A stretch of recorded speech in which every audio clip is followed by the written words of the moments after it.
America কিভাবে হেরে গিয়েছিল ভিয়েতনামের কাছে? বিশ্বের সবচেয়ে শক্তিশালী দেশ, তবু হারল এক ছোট দেশের কাছে। ভিয়েতনাম যুদ্ধে আসলে কি হয়েছিল? ১৯৫৫ থেকে ১৯৭৫ যুক্তরাষ্ট্র যুদ্ধে নামে ভিয়েতনামে কমিউনিজম ঠেকানোর জন্য।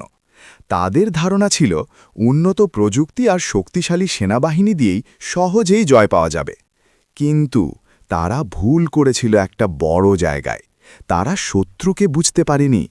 ১৯৫০-এর দশকে ভিয়েতনাম দুই ভাগে বিভক্ত হয়। উত্তর ভিয়েতনাম কমিউনিস্ট শাসন, নেতা হো চি মিন, সমর্থন সোভিয়েত ইউনিয়ন ও চীন। দক্ষিণ ভিয়েতনাম পশ্চিমাপন্থী সরকার, সমর্থন যুক্তরাষ্ট্র। উত্তর ভিয়েতনাম চেয়েছিল দেশ একত্রিত করতে কমিউনিস্ট শাসন প্রতিষ্ঠা করা।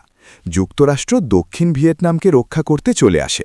কিন্তু অদ্ভুত ভূগোল, ঘন জঙ্গল ও গেরিলা যুদ্ধ, স্থানীয় জনসাধারণের সমর্থন উত্তর ভিয়েতনামের দিকে, এই সব মিলিয়ে যুক্তরাষ্ট্রের জন্য যুদ্ধ কঠিন হয়ে দাঁড়ায়।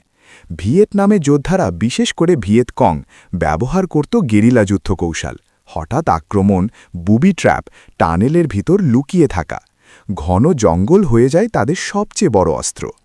আমেরিকার ট্যাঙ্ক, বিমান সবই অনেক সময় অকার্যকর হয়ে পড়ে এই অদৃশ্য শত্রুর সামনে। যুদ্ধ দীর্ঘ হতে থাকে, আর আমেরিকার ভেতরেই শুরু হয় তীব্র প্রতিবাদ, ছাত্র আন্দোলন, যুদ্ধবিরোধী বিক্ষোভ, হাজার হাজার সৈন্য নিহত। অন্যদিকে ভিয়েতনাম পায় সোভিয়েত ইউনিয়ন, চীন এর সহায়তা। ১৯৭৫ সালে উত্তর ভিয়েতনাম কমিউনিস্ট বাহিনী দক্ষিণ ভিয়েতনামের রাজধানী সাইগান দখল করে এবং ভিয়েতনাম যুদ্ধের সমাপ্তি ঘোষণা করা হয়। আমেরিকা সেনা সরিয়ে নেয়, ভিয়েতনাম এক হয়ে যায়। এইভাবে ভিয়েতনাম যুদ্ধে আমেরিকা হেরে যায়। ভিয়েতনাম যুদ্ধ নিয়ে বিস্তারিত ভিডিও এবং ইসরায়েল ফিলিস্তিন সমস্যা নিয়ে বিস্তারিত অসংখ্য ভিডিও আমার ইউটিউব চ্যানেলে এবং ফেসবুক পেজে রয়েছে, সেগুলো দেখে নিন।